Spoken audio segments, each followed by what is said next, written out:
The chamber was vast, filled with the metallic tang of machinery and the faint, acrid smoke of scorched stone. I stood at the entrance, staring at the sight that no one had expected to survive. A clutch of dragon hatchlings, no larger than a human toddler, huddled together, scales dull and chipped, eyes wide with fear. Their tiny wings quivered involuntarily, not from exhaustion alone but from the weight of despair, the realization that none of their kin or mentors would protect them. The galaxy had long written them off as defective, unworthy, a liability to their own kind. I stepped closer, the echo of my boots bouncing across the chamber floor. Each movement made the hatchlings shrink further into one another, claws grasping fragile scraps of debris for comfort. Their voices, high-pitched and desperate, begged for mercy. "Please, don't let them take us." Even from across the room, I could feel the raw energy of their fear, a faint pulse that resonated in my chest as though our very lives were momentarily intertwined. Others had been here before me, royal enforcers, mercenaries, alien handlers, but all had recoiled. None would lift a finger. Their directives were clear. The defective hatchlings were expendable. But I felt something in the air that others seemed incapable of perceiving. Potential. Not in the form of profit, power, or control, but in the raw, untamed strength that lived in these small, trembling bodies. They were fragile, yes, but they were alive. And to me, alive meant worth saving. I knelt slowly, careful not to startle them, and extended my hand. "It's okay," I said softly. "I'm not here to hurt you." Their eyes flicked toward me, wide and untrusting, glimmering with desperate hope that quickly turned to doubt. One of them, a pale, silver-scaled hatchling, cautiously stepped forward, wings trembling but uncurled enough to signal curiosity. You mean it?" it chirped. I nodded. "I mean it." There was a brief silence, broken only by the low hum of the chamber and the faint scraping of metal from distant machinery. The hatchlings shifted, hesitant yet drawn toward the warmth in my voice, the steadiness in my stance. I could feel their energy, small, scattered pulses like sparks in the dark, coalescing into a pattern, a faint rhythm that resonated within me. The bond formed not by magic or blood, but by recognition, survival, trust, and the subtle acknowledgement of shared purpose. Others had laughed at them, ignored them, or actively worked to remove them from existence. But I was here to make a choice, a single, deliberate decision that no one else had been willing to make. And the weight of that choice pressed heavily against my chest. It wasn't about politics, glory, or reward. It was about life and the responsibility of recognizing value where everyone else saw none. I leaned closer, eyes meeting the nearest hatchling. "You're not alone anymore," I whispered. "I choose you." For a moment, the chamber seemed to hold its breath. The hatchling's eyes widened, disbelief mingled with hope. One by one, they shifted, trembling but beginning to move toward me, drawn by a trust that had never existed before in this place. I extended my hands, letting them climb onto my arms, press against my chest, and nestle into the warmth I could provide. I felt it immediately. The pulse of life, tiny and fragile, vibrating in rhythm with my own heartbeat. The hatchlings, in their desperation and vulnerability, had given me something profound. The responsibility of survival, and the chance to protect a future that others had deemed worthless. The bond was unspoken, yet unmistakable, tethering us together in a way that could not be severed by decree or fear. Around us, the galaxy continued, vast and indifferent. Forces of law, commerce, and conquest would not pause for compassion or mercy. But in that chamber, amid the trembling hatchlings and the flickering shadows, I realized that a single human's choice could ripple outward in ways that would be impossible to contain. I gathered the first hatchling in my arms, then another and another until I held them all. The warmth they radiated was faint but unmistakable, growing with each passing second. A small but potent energy that confirmed what I already knew. I could not turn back. I stood, feeling the weight of every tiny life in my arms. "We're leaving," I said softly, more to myself than to them, and the hatchlings responded with quiet chirps, some of relief, some of uncertainty. But they stayed close, trusting me enough to follow, because choice mattered, even when the world around them insisted it didn't. I could feel it then, a subtle vibration through the chamber, as if the universe itself sensed the defiance of expectation. That even the smallest lives, overlooked and rejected, could change the course of everything simply because someone chose to care. The galaxy may have written them off. The systems may have laughed at their weakness. But in my arms, the hatchlings were not lost. They were alive, and I had chosen to protect them. And that choice would not be forgotten. The moment I stepped into the corridor beyond the chamber, I felt the weight of my decision press down with unexpected intensity. I carried the hatchlings carefully, each one trembling slightly, their tiny bodies seeking warmth and reassurance. The bond we had begun in the chamber pulsed faintly through me, a quiet awareness of their fear, their fragility, and the unspoken trust they had placed in a human when the galaxy had abandoned them. I had not expected it, but it was real, and it demanded my full attention.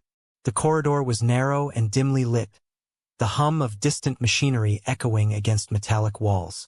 I moved deliberately, mindful that the slightest slip could crush one of them or provoke panic. Their tiny claws pressed lightly against my arms, and I felt their heartbeats. Rapid, uncertain, but alive. Each beat resonated faintly within me, a subtle rhythm that guided my movements, my balance, and my decisions. It was a bond not born of magic, but of responsibility and empathy, and it was growing stronger with every cautious step. I knew I could not linger. Outside the chamber, danger lurked. Security drones patrolled the hallways, and other personnel might return at any moment. I needed a safe place, somewhere the hatchlings could rest, recover, and begin to grow. My mind raced, calculating routes and potential hideouts. The nearest storage bay offered shelter, but it was partially exposed. A maintenance tunnel promised safety but was narrow and difficult to navigate. Every choice had consequences, and the hatchlings' trust amplified the stakes. A faint chirp broke my thoughts. The smallest hatchling, pale and delicate, lifted its head and blinked up at me with wide eyes. The sound was tentative, almost questioning. I leaned closer, careful not to jostle the others. "It's okay," I murmured. "We'll get through this. I promise." The warmth radiating from them pulsed faintly through me, a reassuring counterpoint to the tension building in my chest. Their fear fed my awareness, and my calm determination fed theirs. A feedback loop that strengthened the bond with every heartbeat. We reached the maintenance tunnel, a narrow passage lined with conduits and dim emergency lighting. It was not ideal, but it was safe for the moment. I set the hatchlings down gently, watching as they huddled together, wings pressed close and eyes wide. They trembled still, but there was no panic, just the tentative curiosity of creatures beginning to trust a world that had never cared for them.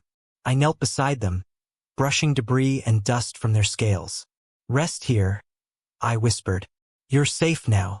One of the larger hatchlings lifted its head, wings flexing weakly, and chirped again, a sound that seemed almost like a question. I reached out, letting my hand hover just above its tiny body. The warmth of the bond pulsed in response, subtle but unmistakable. It was a reassurance, a silent promise that I would not abandon them. Hours passed in the dim tunnel. I remained alert, watching for signs of movement beyond the walls, while feeding the hatchlings small amounts of nourishment I had carried with me. Each bite they took steadied their shaking bodies, each sip of water strengthened their trust, and each chirp or twitch reinforced the connection between us. The bond was no longer just awareness. It had begun to influence instinct and reaction. I could anticipate their needs before they expressed them, respond to danger before it arrived, and guide them with a synchrony I had never experienced before. The night deepened, bringing with it a chill that seeped through my coat. I wrapped the hatchlings in spare blankets, holding them close against the warmth of my chest. Their small bodies pressed against me, and I could feel their pulse gradually syncing with mine, a rhythm that resonated through the bond.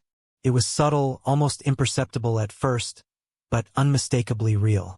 Together, we created a pocket of safety in a galaxy that had offered them none. A distant hum of machinery shifted, signaling activity elsewhere in the facility.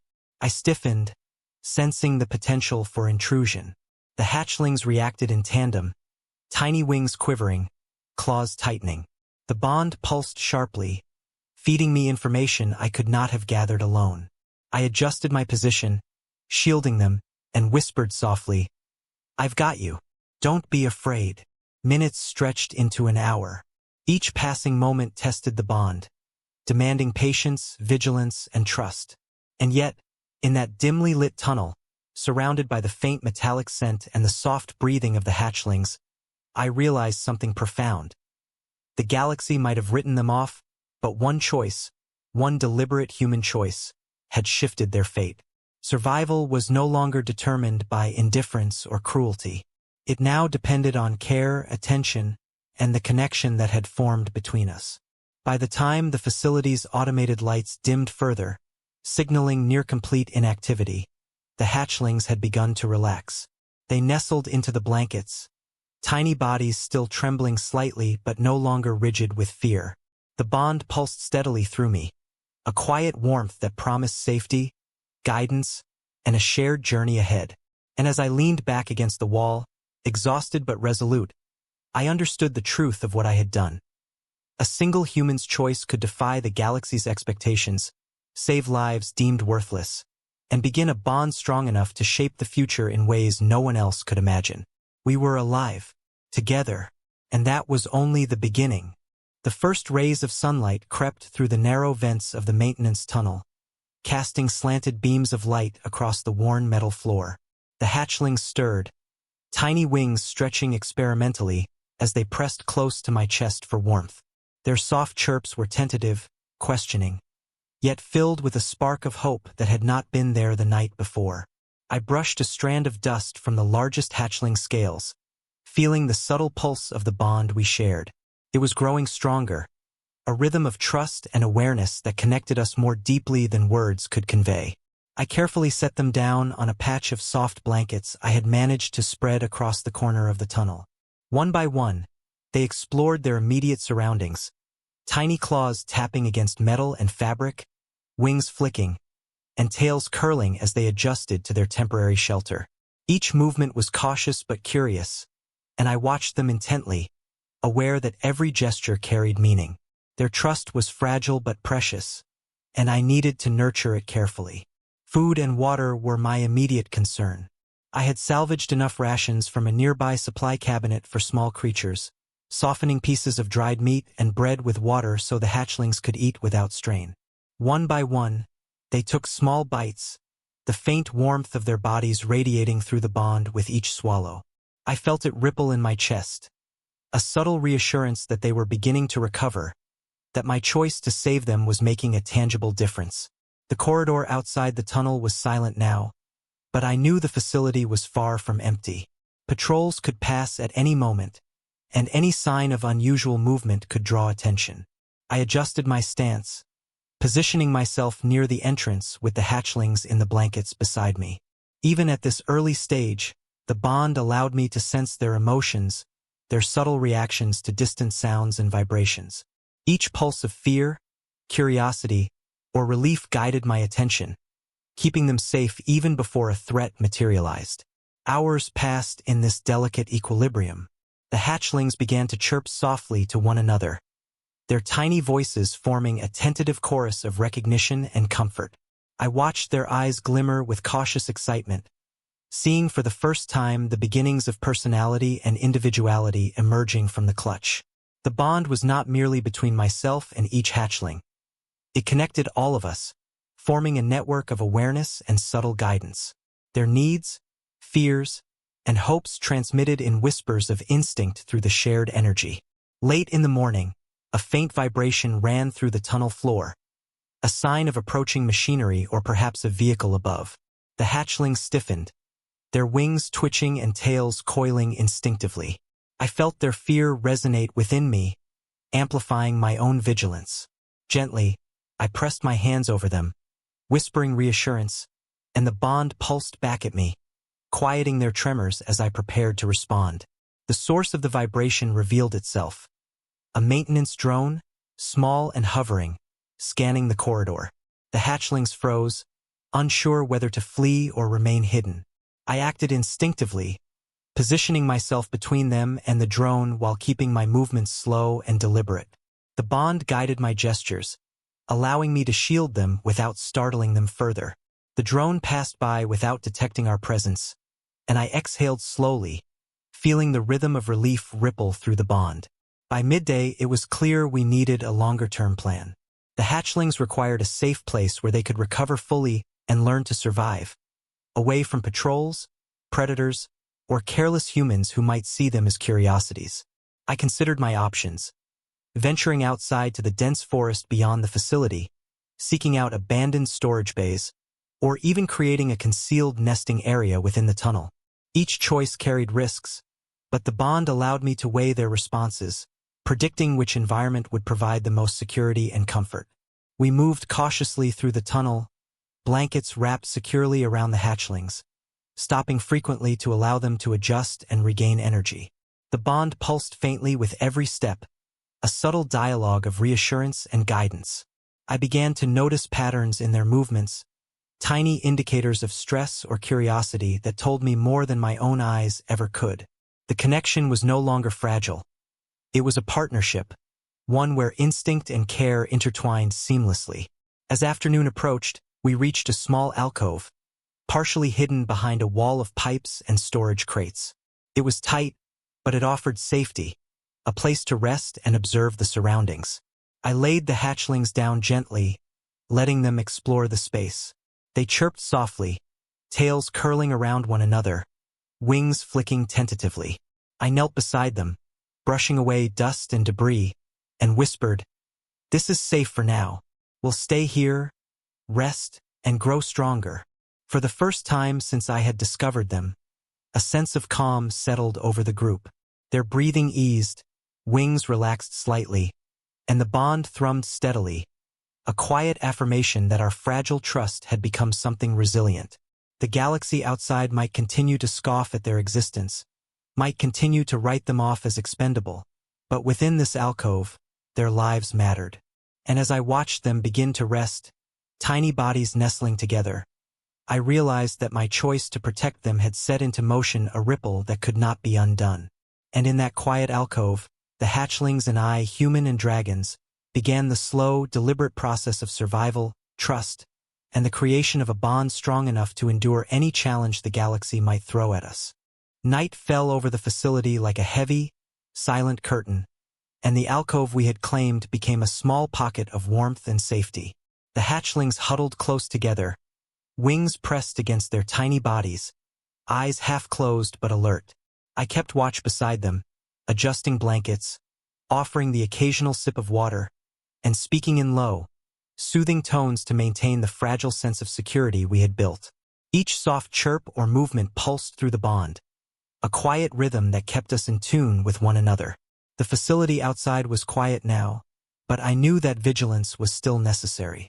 Patrols could pass at any moment, and the hatchlings' delicate forms could not withstand detection or harm.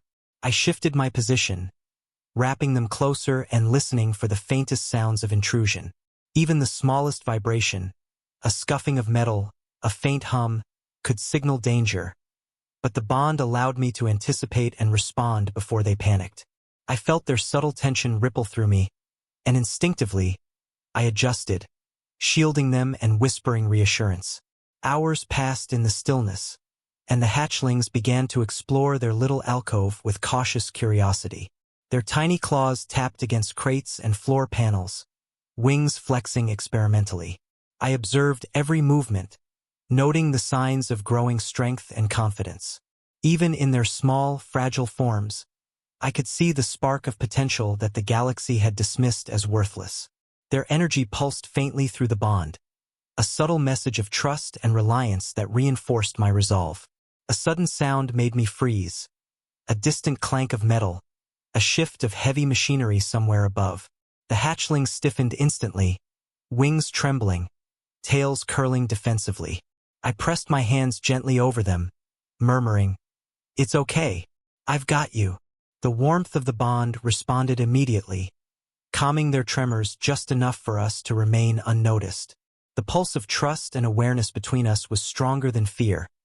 It guided our movements, prepared us for potential threats, and reinforced the fragile sanctuary we had created. Minutes later, the sound passed, and a quiet calm returned. The hatchlings resumed their gentle exploration, chirps softening into tentative conversation with one another. I allowed myself a moment to breathe, realizing that our connection had become something profound. It was more than protection or survival, it was an understanding, a synchrony of instinct, care, and trust that allowed us to act as one. The smallest gestures, an offered sip of water, a steadying hand, a soft word, carried weight far beyond the simple mechanics of care. As midnight approached, fatigue settled over us. I wrapped the hatchlings snugly in the blankets, holding them close against my chest.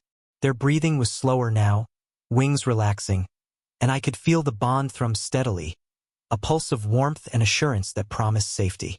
The galaxy outside might not care for them, might not even notice their existence, but within the confines of this alcove, their lives had meaning.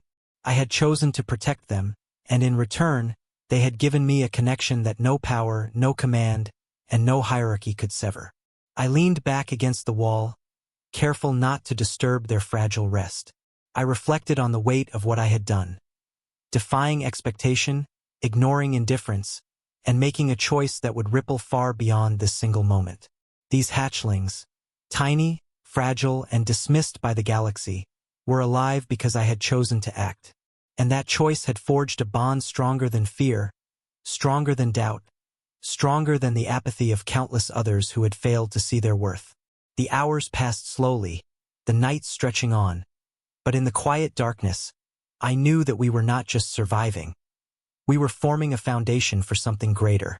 Each pulse of warmth, each subtle vibration of trust, each soft chirp of reassurance wove a web of connection that would carry us through dangers yet unseen. The galaxy might continue to underestimate them, continue to write them off as expendable, but here, in this hidden alcove, their lives mattered, and I had chosen to make them matter. By the time dawn began to hint at the horizon, the hatchlings were resting peacefully, bodies pressed together, wings folded, tiny hearts beating in rhythm with mine. The bond between us had matured, no longer tentative or fragile, but steady, resilient, and alive. And as the first light touched the metal walls of the alcove, I understood that our journey was only beginning. The galaxy may have doubted them, laughed at them, and abandoned them, but we had survived the night, together, and together we would face whatever came next.